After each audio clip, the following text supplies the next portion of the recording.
9, 10, 11, 12. I got 12 mosquito bites on me.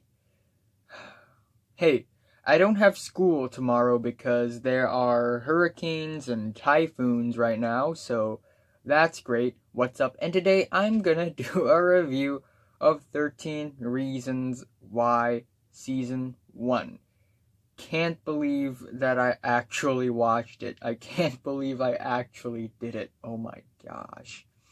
So 13 Reasons Why is a new Netflix original series, and it's based on a book. And the story is basically about Hannah Baker, who killed herself and left a bunch of tapes for Clay, who was her friend. Clay was the main character. He's skinny and socially awkward. Clay has a friend, Tony, and that's it. That's all that matters.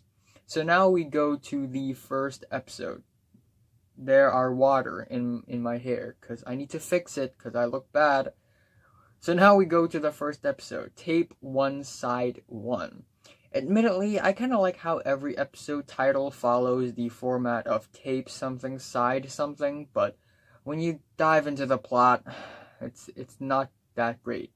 But right off the bat, the pilot episode lets me down. The title sequence, the whole high school set, it's just so cliche and surface level. It's like watching a high school sitcom through an emotional lens. And for the entire first half of the episode, pretty much nothing happens. And it's already trying to be dramatic. Clay finds the tape, he goes to Tony to steal his Walkman, and then he listens to the tape. And he accidentally crashed his bike, because why not? We haven't even gotten into the details of the first tape. There's nothing special about what just happened. And it gets more interesting on the second half. And I kind of like how the story is carried by these tape recordings. But again, nothing actually happens in present day. It's just Clay listening to a bunch of tapes and going places like he's listening to an audio guide in a history museum. However, there are things I like, such as the scene where everyone in the classroom was getting notifications of a leaked photo of Hannah's underskirt. That was quite intense. But then it doesn't really make sense, because why would any teacher allow their students to have their phones right beside them in the first place? And why would Justin let his friends take his phone in the first place? I wouldn't do that to my friends too. It's called privacy. Also, that scene where Hannah was like, "Pardon me, but you hurt my feelings." Is that meant to be a joke or what? Because that was originally a joke, right? Aside from that, the dialogues are really shitty. Everyone speaks like they're on social media every moment of their lives. And everyone's dialogues are so predictable. "Hi, you have been on my mind." "Oh, have I?" And Hannah's character isn't even that interesting to begin with. She's out there pranking boys and tricking them before she died. And when she decided to kill herself and record the tapes, she still cracked jokes and talked sarcastically and ironically on the tapes. There's no appeal to it whatsoever. And the episode ended off with Joy Division's "Love Will Tear Us Apart." Even though it's a great song, it still didn't do the episode any justice. Putting Radiohead in Twilight doesn't mean Twilight is a good movie either. And same here. Let's go to episode 2, which is more eventful since things are actually happening in the present timeline. First of all, this is kind of new to me because I'm not used to the whole American school system thing, so I could learn a few things or two on this show about the American school system. But anyway, another reason why Hannah killed herself is because she was friends with Jessica and Alex. Then they all split up and went their own ways, but all of a sudden, Jessica and Alex were dating, so Hannah was upset. And then suddenly, Alex broke up with Jessica, and Jessica thought Hannah and Alex were dating, but in fact, they weren't. While, yes, Jessica was really an asshole in this episode, to be honest, I feel like this doesn't make much sense, once again. Why wouldn't Jessica know why when Alex broke up with her? And why would Alex make that list in the first place, knowing that the situation is a little heated? In present day, we have this gang of popular boys which are supposed to be bullies, so that's kind of cliche. And then Tony's still protecting Clay all the time like a guardian. I think that's pretty cool though. But other than that, I don't think this episode is a strong enough episode to convince me that Hannah was in real trouble. The only thing that intrigues me is the whole network of people who had the tapes and the teachers and stuff. Over to tape 2, which is the 3rd episode. And I actually kinda like this episode, and for various reasons. First of all, I feel like the whole Clay getting bullied by Bryce storyline had made progress, and there's a scene where I actually get to sympathize with Clay and dislike Bryce. Second of all, Tony's character became a lot stranger because apparently he's in a gang? What? But then he's still secretly following Clay and talking to Hannah's mom, and it's just confusing and kind of interesting. Thirdly, I think I'm beginning to like Alex's character because he's also in the same situation as Clay here, and he's also somewhat relatable and chill, unlike Clay. Plus, props to whoever's idea it was to put Proto Martyr on this episode. The song's called Cowards Starve, and it's pretty well placed in the episode. Other than the fact that this episode explored themes that the previous episode had, which is a bit redundant, it's not a bad episode. Not at all. Episode 4 is more of a head scratch than a letdown, but then because of that, it's sort of a letdown. It's about Tyler Down, the stalker, the creep, who takes photos of girls he likes and sends it out, which would be dumb, because that means everyone's gonna know he took the photo, so why do it in the first place? Anyway, I'm so confused on Tony's character. Is he good? Is he bad? It's conflicting in a confusing and uninteresting way. It's like the writers of the show are disputing over Tony's character. And I actually like Marcus's character at first. He's not an asshole, he's optimistic, and he wants to let it go. And the show had to make him join the bad guys, as if, oh, you can't trust anyone, can't ya? The ending sucked, really. Minor spoiler alert, but as revenge, Clay secretly took a photo of Tyler and sent it out, and Tony was like, what the hell? And Clay was like, making justice by myself. How is that justice? That's just making things worse. Why can't you just turn him in, or burn his photos? Not this. This is a dick move, a real dick move. And there's a flashback scene where Clay jerks off to a photo of Hannah and another person kissing each other. I'm not gonna spoil who. First of all, I don't know that people could have an orgasm to this. Okay? Even photos of Instagram models look hotter than this bullshit. Second of all, that would be the saddest cum ever. Clay was like, open laptop, turn it on, open photo, grab the loop, psst, psst, unbuckles belt, takes off pants, intense breathing. And yeah, I just made 2 Death Grips references. Fuck you. And then we have episode 5, which is basically the first side of the 3rd tape. And it's another episode that I find myself hard to enjoy. The entire episode mainly revolves around a dance, and it also deals with the incident mentioned on the previous episode, which is the whole photo leak thing. After the leak, everyone started to realize that it is Hannah and the person in the photo. I'm not going to spoil who. So the said person had to make up a lie in order to deny that fact, and by that, she threw Hannah under the bus. So again, Clay did what he thought was right and yelled at her, and a gang of boys were like, oh shit, Clay's getting revenge on people, oh shit. So they kind of forced him into a car with Alex, James, and Justin. Alex, Justin, and Zach.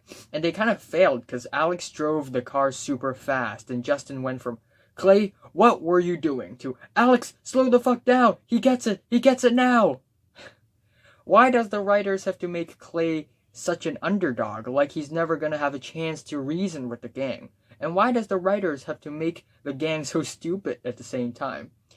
And why does Clay have to believe everything Hannah said? I'm not saying Hannah's lying, I'm saying maybe Clay should hear both sides, and I definitely think that Clay should stop taking revenge, because that's not gonna help at all. The 6th episode felt more like a waste of time than ever, because it's such an average and generic episode. It's literally everything that happened on the previous episodes copied and pasted. Clay sort of had an affair with Sherry, and then they got into a conflict again because Sherry told him she was in the tapes too, and Clay and his paranoid ass was like, whoa, this must be another trap to shut me down, oh. And all the flashback scenes are about that stupid dollar Valentine thing that got Hannah molested, which was unfortunate and unlikely. And in present day, there's pretty much nothing but a fight. And to be honest, that scene made me like Alex's character more, and now he's my favorite character. Unlike Clay, who's unrealistic, he actually had free will, you know? Episode 7 sucks even more. Fucking hell.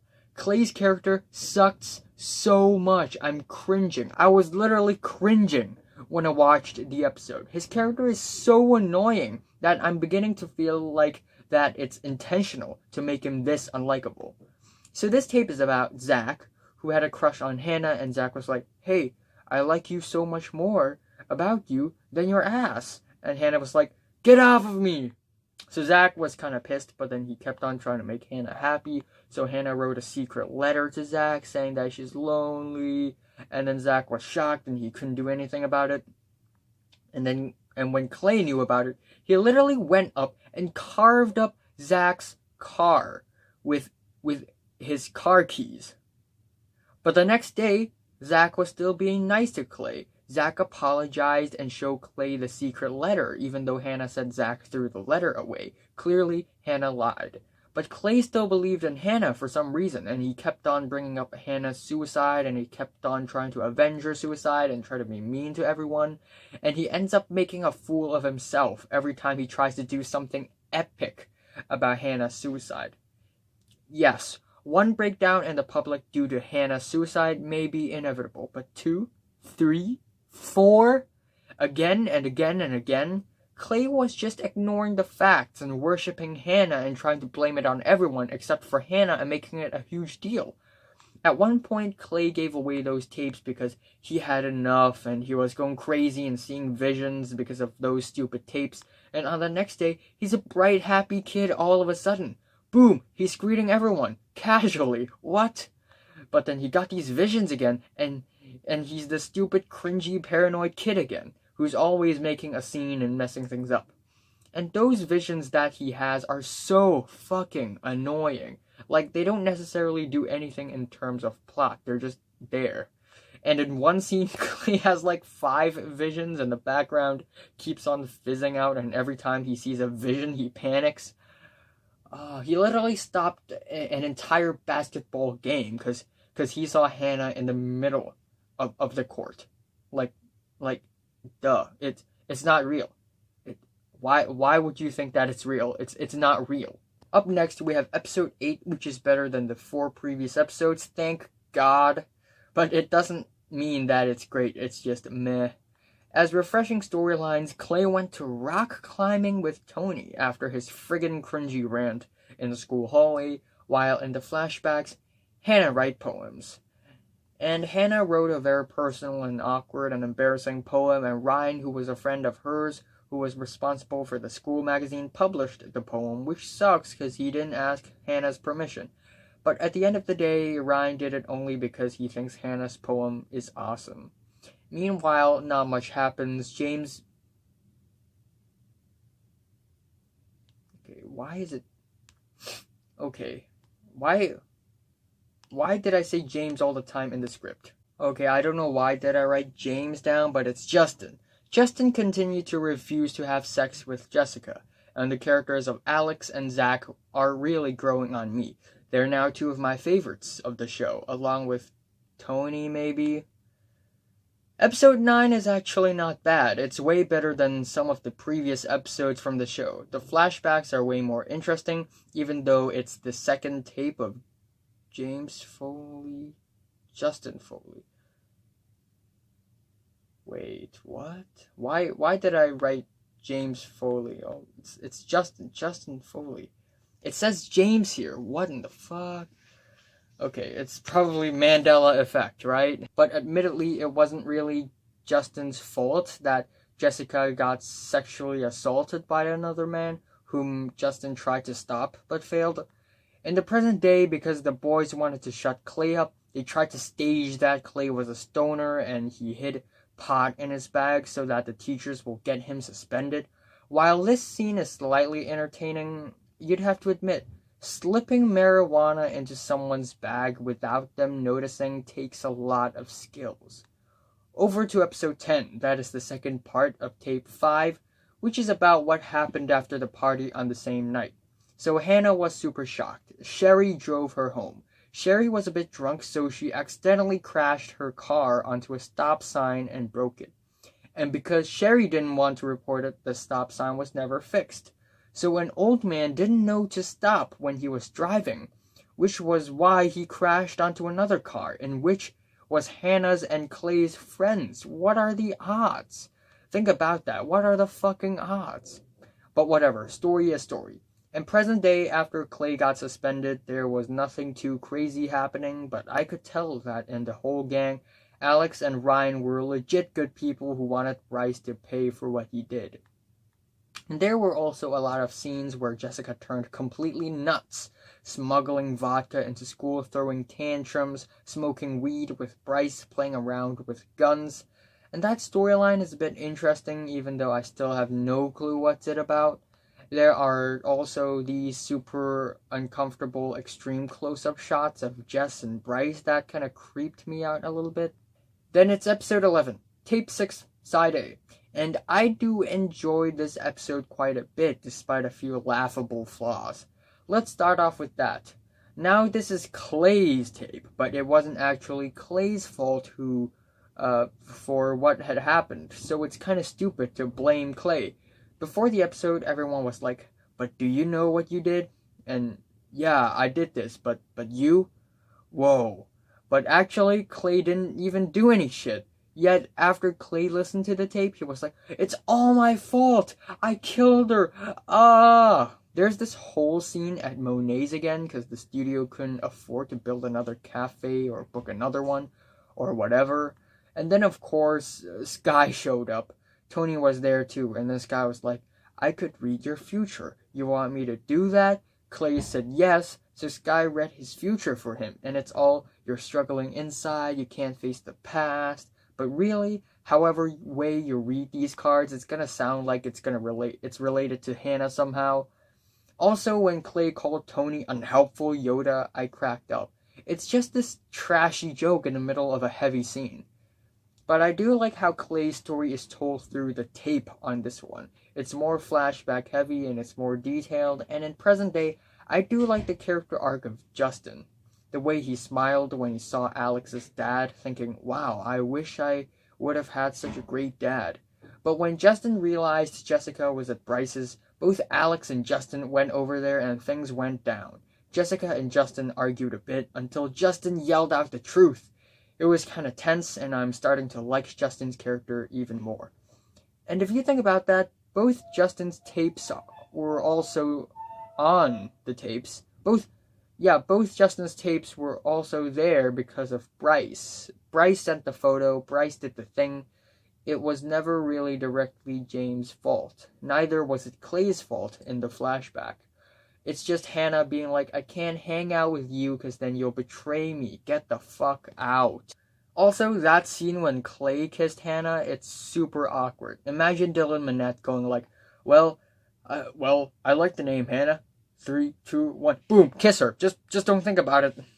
Episode 12 continues to be tolerable and at least slightly entertaining despite a few plot flaws. The flashback scenes are kind of divided into two parts. The first part is stupid as hell. Hannah left a bag of money on top of her car and lost it whilst driving it, and that's just real dumb.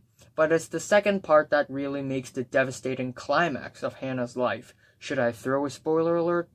Should I? Yep, I should. So, after Hannah lost that important bag of money, she hated herself a lot, and then she decided to take a walk. She passed by Bryce's house and checked out a party that was being held. And Jessica, Zach, and Justin were there, surprisingly. Almost everyone was there, and then all these people, they went away, and Bryce showed up and raped Hannah. Rip. Yes, Bryce sucks. I hate him. But what if Hannah didn't go into the spa in the first place? Why would anyone make that decision? I mean, when Bryce entered the spa, it's already too late.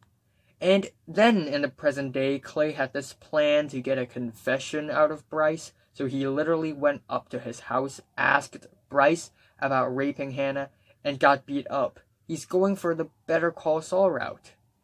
I do like Justin's character a bit, even though he didn't really do anything that good. It's just that his life sucks, as well as I sympathize with him. And I just don't like this scene where Alex just pointed at people, you are this, you are that, you are this, you are that, as if it's gonna make the story more dramatic, like, whoa, everyone's an asshole, damn. And the fact that Sherry suddenly decided to turn himself in is just head-scratching.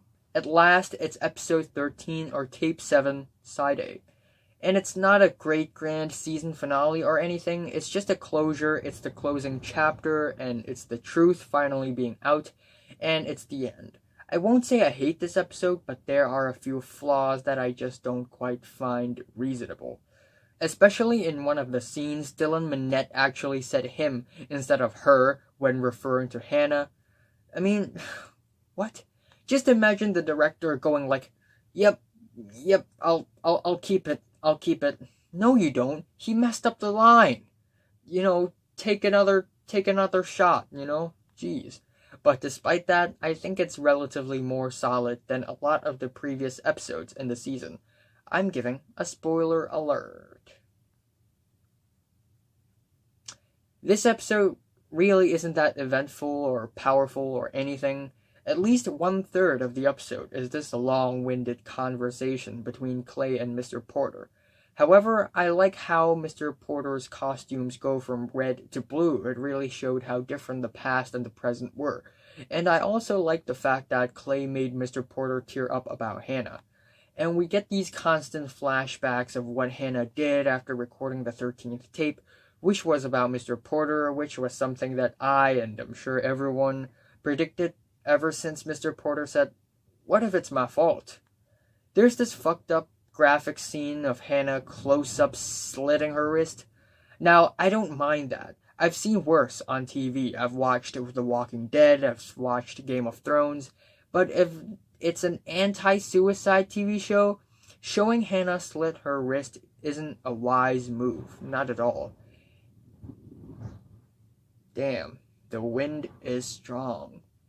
And it's such a stale scene. There's no tension, no atmosphere, it just happened.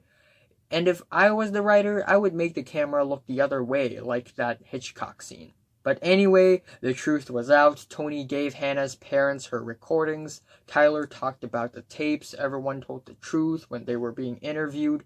Clay told Mr. Porter the truth and everything's out.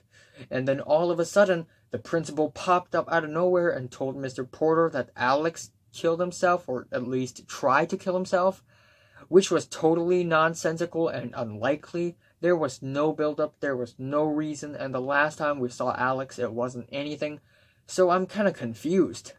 And the episode ends off with a car driving away to some music. Yeah, classic.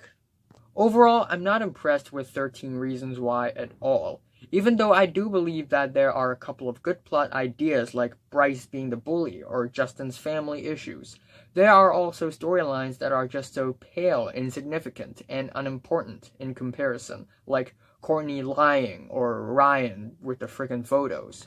In fact, I didn't want to watch this show at the first place because I don't like the premise at all. I'm not hooked at all. But because I want to know how not to make a teen drama series, I have to watch this and analyze this. Even though there are scenes where things heat up and it gets intense, in the full picture, it's just Hannah running into trouble and having bad things happen to her over and over and over again. And that's why in the end she decided to end her life, because there are just so many bad shit happening to her that aren't necessarily connected or anything.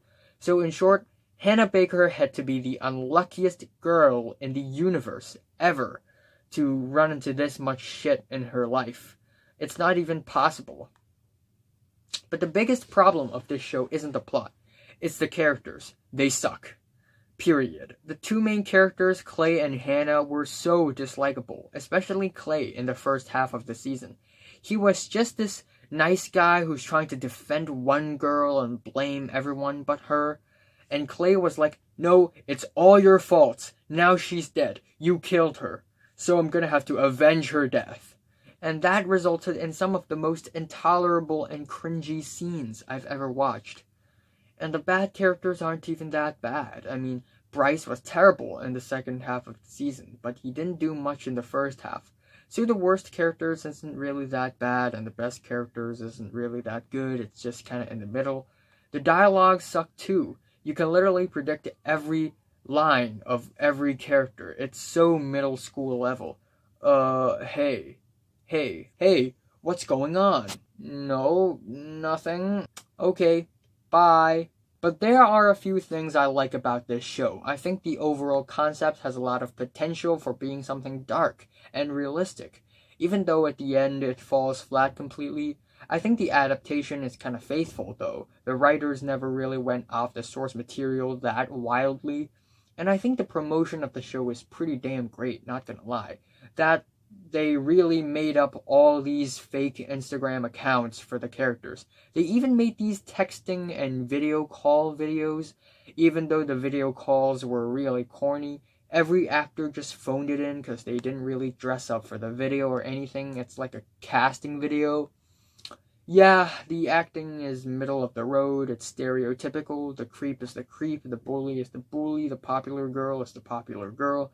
It's like what every school in the USA share in common, and that's it. I feel like Dylan Minnette may be a better musician than an actor, whilst Finn Wolfhard is a better actor than musician. And it's so obvious that this show has one of the biggest mistakes when it comes to TV show writing. That is, inconsistency in the writer's room. That one episode when Clay saw Tony beat some guy up, and it's never explained, it's never explored, it's just there, as if one of the writers wanted Tony to be bad, but all of the other writers wanted otherwise. Yeah, the first half is boring, intolerable, and so crappy, it's disturbing. The second half is better though. Things do come to form a little bit. But still, the show isn't powerful enough to be anti-suicidal. Neither is the show sympathizing and convincing enough to glorify suicide. So it's kinda in the middle. The best is the season finale, and the worst is the damn awful tape 4 side A. I'm saying 13 Reasons Why, season 1, is, it's gone. It's gone with the wind, and I'm giving it a 4 to a 5 out of 10. So, have you watched 13 Reasons Why? From 1 to 10, how much did you rate it? Like if you like it, hate if you hate it, and subscribe if you want more. And tell me, what do you want me to review next? I'm thinking I should do a review on Lost. Clay was like, open laptop, turn it on, open photo, grab the loop, psst, psst, unbuckle his belt, take